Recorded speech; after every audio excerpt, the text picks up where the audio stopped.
Bonjour à tous, une nouvelle fois je suis très heureux de vous accueillir sur cette série en immersion. Depuis le début, j'aime partager mes aventures avec vous, voilà, dans des lieux sauvages, magnifiques. Voilà, j'ai vu du pays avec vous déjà. Et puis, comme vous l'aurez remarqué, j'aime bien aussi être entouré d'amis. C'est vraiment quelque chose qui me tient à cœur. Le partage, au final, c'est ce qui fait partie aujourd'hui intégrante de ma pêche. Je ne me vois plus vivre sans ça parce que ça me paraît essentiel, l'un ne va pas sans l'autre. Donc voilà, une nouvelle fois je pars avec un ami. Pour le coup, mon pote GG, vous ne l'avez pas encore vu beaucoup avec moi en vidéo, mais on passe énormément de temps au bord de l'eau ensemble, on se complète parfaitement et vous allez le voir tout au long de cette vidéo là, on a un vrai feeling ensemble. Voilà, on est parti sur un petit projet cette fois-ci dans un lieu vraiment original, vous allez voir. C'est un lieu rempli d'histoire et sur lequel on va réaliser une pêche plutôt sympathique en plus. Donc voilà, on vous laisse découvrir ces quelques belles images. J'espère que vous allez prendre autant de plaisir à les regarder que nous à les avoir tournées. En tout cas, voilà, la session s'achève pour nous, mais le film commence pour vous. Alors, bonne aventure!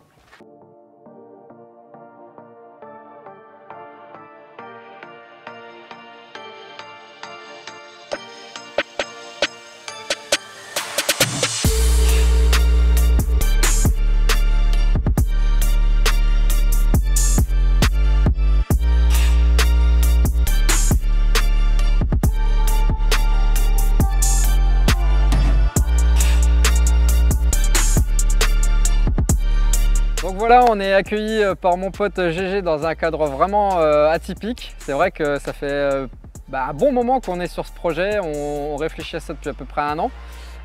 Beaucoup de préparation en amont parce que vous allez le voir au fur et à mesure de la pêche, il y a beaucoup de trucs qui sont un petit peu compliqués ici. Mais bon voilà, je pense que le jeu en vaut la chandelle, on est sur une zone de passage clairement, on a quand même derrière un petit port dans lequel il y a sûrement probablement quelques poissons qui y traînent.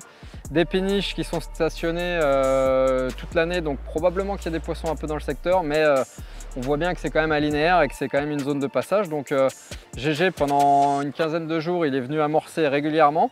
Donc on est parti sur une gamme bien spécifique.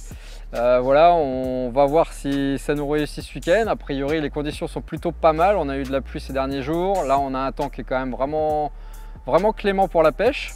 Nous, on est plutôt bien posé là, comme vous pouvez le remarquer. Donc voilà, on va mettre la pêche en place et puis maintenant, on va essayer de faire du poisson.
Bon deuxième touche, là on est mieux organisé.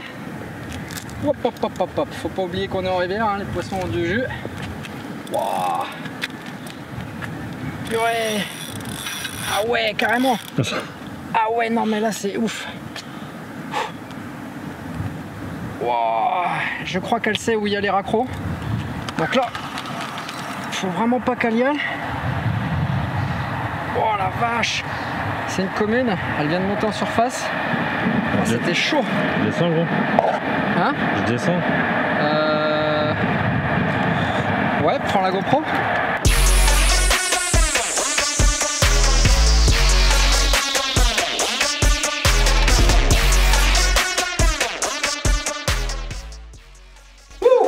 Comment commencer une session sur les chapeaux de roue? Ah, des poissons de rivière qui ont plein d'énergie. Ça c'est génial, on est venu pour ça. Donc voilà, les poissons sont sur le coup clairement. On a vu pas mal d'activités. Maintenant, bon, on va essayer de relancer les cannes rapidement et de continuer sur la lancée. Déjà la deuxième touche, deuxième commune calibrée. La première on l'a décrochée. Bon, on était trop occupé à vouloir filmer et puis du coup on n'a pas pêché comme il aurait fallu, c'est un peu de notre faute. Mais là du coup celle-là on l'a assurée et elle est là.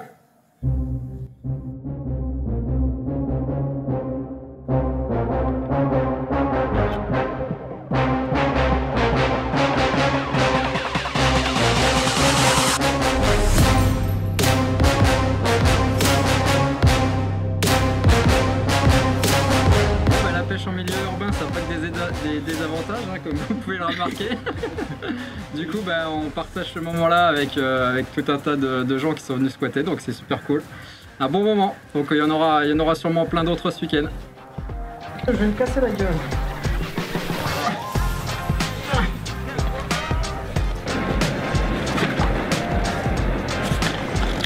Ah ça c'est de l'arnaque.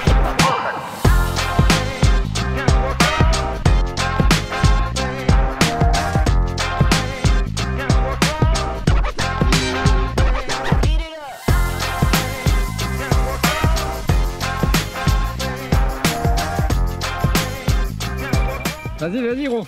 Vas-y, avec plaisir.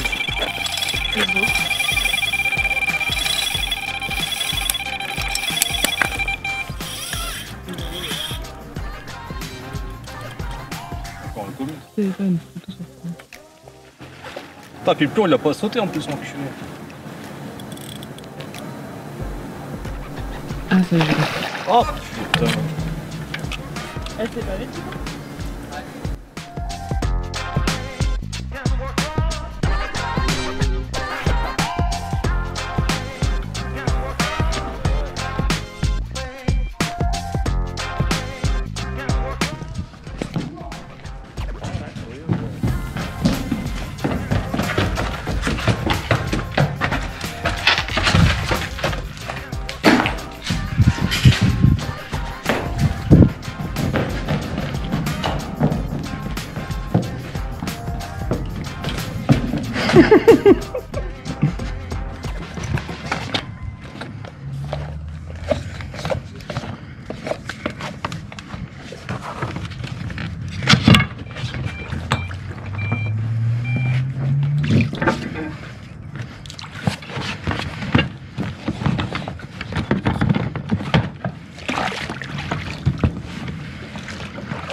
Voilà, on a eu 4 départs, 2 décroches. Donc Ben il fait une commune tout à l'heure. Et là malheureusement on fait une décroche sur une belle écaillée. Donc on avait un peu le seum. Et j'ai reposé ma canne, j'ai remis 500 grammes de bouillette sans stick et la canne est repartie tout de suite 2 minutes après. Donc je pense que c'est un week-end chargé en poisson. Hein, les petits jeunes qui sont là tout à l'heure avec nous. Donc tout se passe bien. Maintenant on va reposer les cannes, remettre à manger et puis on va faire d'autres poissons.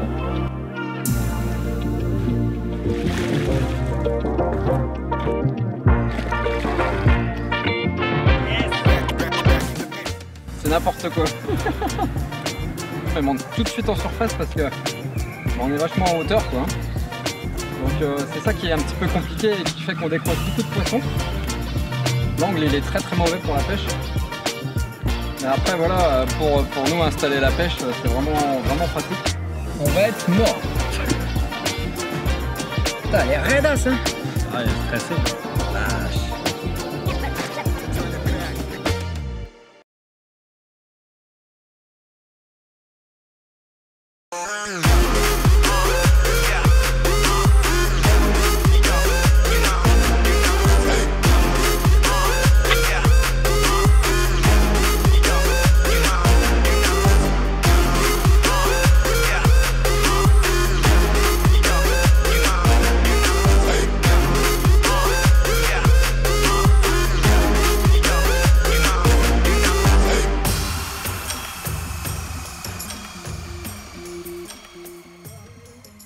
Voilà, 6e touche. Donc depuis qu'on est arrivé avec Ben, je pense que là la pêche elle est mise en place. Donc là on était en train de faire un barbecue, de manger tranquillement et la canne a redécollé. Donc on va remettre à manger, reposer les cannes au propre.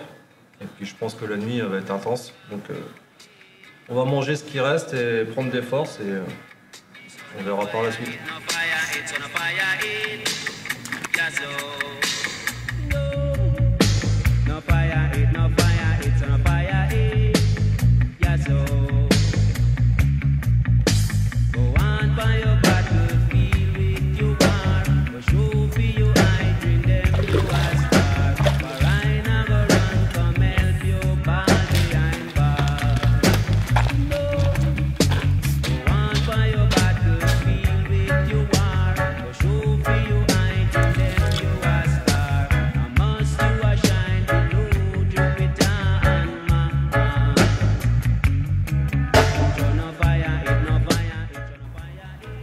Alors à la pêche avec mon petit GG. Notre secret en fait c'est quoi? C'est les michoucous.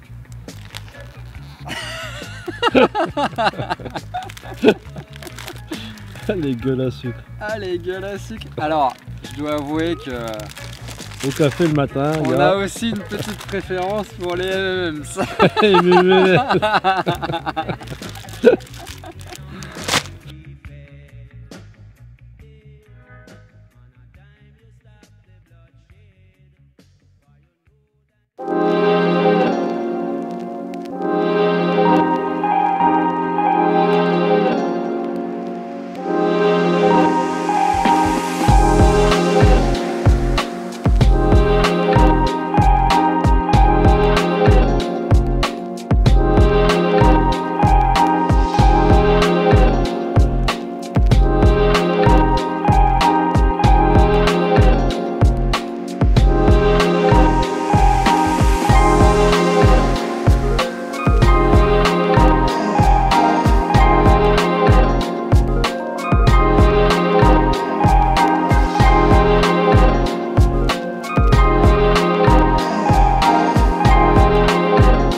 Bon, bah avec Ben, on vient de se faire éclater encore cette nuit là. Donc là, on est arrivé hier en fait dans un lieu assez atypique près de chez moi.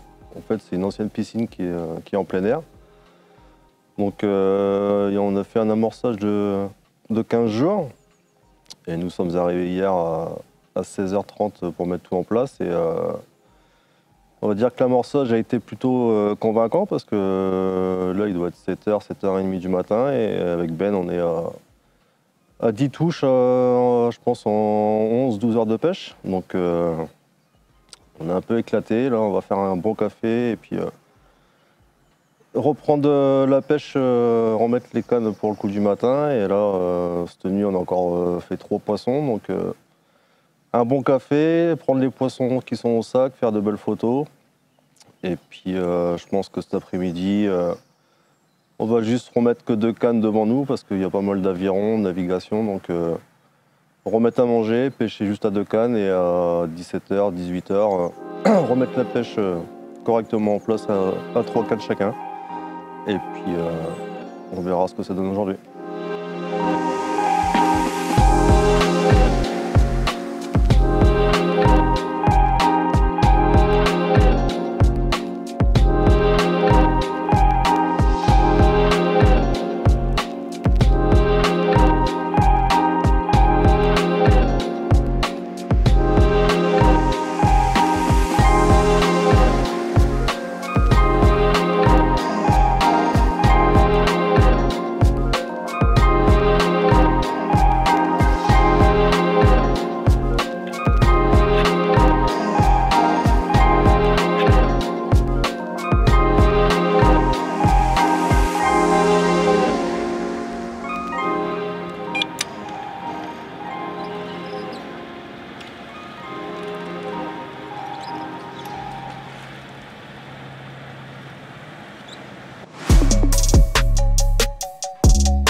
Bon voilà, un moment calme, les avirons passent très près du spot et du coup on a décidé de remonter les cannes puisque bon, de toute façon on sait très bien qu'en pleine journée ici il ne va pas se passer grand chose. On va prendre 5 minutes pour vous parler un petit peu montage, dans le sens où là on est quand même dans une pêche vraiment forte, une pêche où il y a du courant. On est sur des poissons qui sont relativement en confiance, donc ça sert à rien d'avoir des montages très compliqués. Mais bon, il faut du solide. Alors, je suis parti dans l'optique d'utiliser les White Gape WX en taille 2. Pour moi, c'est vraiment le crochet ultime en rivière. Jamais eu de souci avec ça. Les décroches d'hier, c'est vraiment tout à fait de notre faute à cause de l'angle qui est vraiment mauvais. Et puis, bon, bah, à vouloir filmer en même temps, ça permet pas d'être à fond dans la pêche. Et donc, c'était vraiment de notre faute. Et j'ai toujours une confiance absolue dans ces hameçons. Couplé avec du boom, donc en 35 livres. Voilà, ça fait un combo vraiment parfait puisque le boom, c'est un matériau qui est vraiment très très résistant à l'abrasion et puis qui est rigide. Et c'est exactement le type de produit que j'ai besoin ici parce qu'on jette depuis la hauteur. Ça met du temps et quand ça arrive dans l'eau, vu qu'on met des sticks et tout ça, ça arrive un peu en vrac. Et bon, je sais qu'avec mon fluoro bien rigide, je sais que tout vient se placer propre et à chaque fois que j'ai remonté, ça pêchait nickel. C'est un montage voilà, qui fait à peu près 35 cm, je pense, 35-40 cm. Voilà, il ne faut pas hésiter à mettre un petit peu de longueur, ça permet d'assurer le coup si par exemple il venait qu'à y avoir des débris qui dérivent et puis qui viennent s'accrocher sur le plomb. Si par exemple c'est des algues ou des choses comme ça pourrait éventuellement obstruer, au-dessus du moins cacher un peu les èches et puis donc ça serait plus opérationnel et pêchant. Donc voilà, au niveau du montage, c'est tout simplement un German rig. Donc certains qui commencent à bien me connaître savent que j'utilise ce montage très fréquemment du fait de son efficacité et de sa simplicité. Donc voilà, un montage avec un micro rig swivel et puis un hook bead large. Voilà, donc ça fait 4 matériaux. Bon, je viens quand même le crimper avec les crimps en taille 7 pour avoir vraiment quelque chose de propre au niveau de l'œillet de mon clip plomb, qui d'ailleurs est un clip plomb hybride. Alors le clip plomb hybride, l'avantage qu'il a, c'est de faire sauter le plomb à la touche. Et en rivière, et surtout avec cette hauteur, on est quand même très intéressé par cette solution de perdre le plomb parce que, on l'a vu déjà hier, même avec ça, on perd des poissons. Donc quand des gros plombs restent accrochés sur notre montage, ce qui se passe souvent, le poisson, à force de hocher la tête, il arrive à se décrocher, surtout là avec la hauteur qu'on a. Donc voilà, perdre le plomb, c'est aussi intéressant dans le sens où il y a plein d'obstacles et souvent c'est le plomb qui vient se coincer. Donc voilà, on a vraiment cet intérêt-là d'avoir le clip plomb hybride. On a un petit rubber qui vient dessus pour sécuriser l'ensemble. Et puis après, je suis parti donc sur le snag leader. Alors le snag leader, je l'ai pris dans sa version la plus forte. Et j'en ai mis une grande longueur. Je pense que j'ai dû mettre au moins peut-être 40 mètres sur mes moulins. Voilà, j'avais décidé d'en mettre beaucoup parce que je savais qu'on allait pêcher depuis une certaine hauteur. Et je ne savais pas exactement ce qu'il y avait sous l'eau et tout ça, et je me suis dit, voilà, on va sécuriser le truc au maximum. Donc voilà, c'est un combo qui reste somme toute assez simple et très solide. Donc c'est tout simple, c'est juste ça qu'on demande à ce montage ici. Et puis bon, voilà, on a quand même sorti 7 poissons avec ces conditions qui ne sont pas forcément très simples dans le sens où on filme en même temps. Et puis où il faut descendre l'échelle. Voilà, c'est monter dans le petit bateau pour aller épuiser. Ça fait beaucoup de temps mort, on n'est pas forcément efficace à fond. Et puis voilà, on a eu quelques décroches, mais au final, on a fait quand même 7 jolis poissons. Et puis donc là, on est vraiment content de nous. On va continuer la journée tranquillement à s'imprégner du lieu, à profiter, à se détendre. Et puis J'espère qu'on arrivera à refaire quelques poissons au coup du soir. Et puis, ouais, je pense qu'il y aura moyen. En tout cas, on va avoir une belle journée aujourd'hui, c'est ça le principal.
Savoir s'adapter. Même les chaussettes Suga là. Allez, on va manger.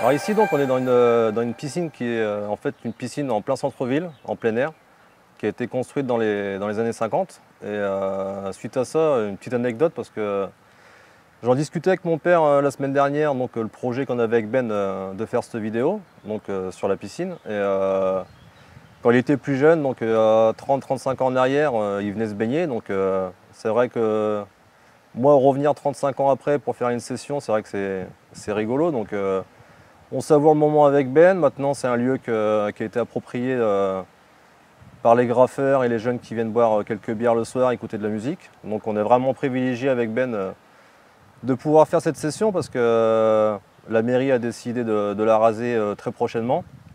Donc on a réussi à bloquer un week-end, on est venu, on a amorcé, on fait du poisson, on passe un super moment. Donc tout y est et maintenant on va reposer les cannes. Et on verra la suite.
Goutte d'eau.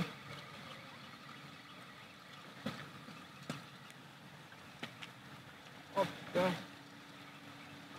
Je suis vide. Bon bah voilà, la session se termine, donc on a fait la première journée avec des résultats tout simplement fous parce que quand j'ai amorcé le jeudi, donc la veille de la pêche, c'est vrai qu'on a eu une très grosse répression, donc j'ai fait quand même un amorçage très conséquent. Qu'on arrive avec Ben, bah, tout de suite le poisson était sur le poste, ça sautait, donc on a très vite enchaîné les poissons. On a fait vraiment une très belle pêche les premiers 24 heures. Et puis le samedi, bah, le soleil est arrivé, c'est vrai qu'on a eu de très très grosses chaleurs, donc ça nous a un peu compliqué la pêche et on s'est rendu compte que en fait, l'activité c'était zéro comparé à la veille. Donc on a tout mis en place pour essayer de sortir un poisson quand même malgré tout, parce que c'est vrai qu'il faisait très chaud.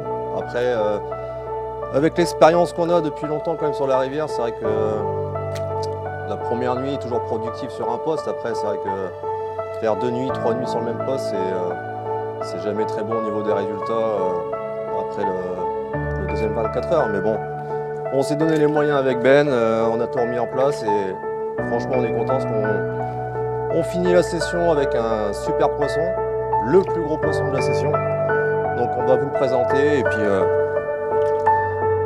régalez-vous. Salut.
Yes.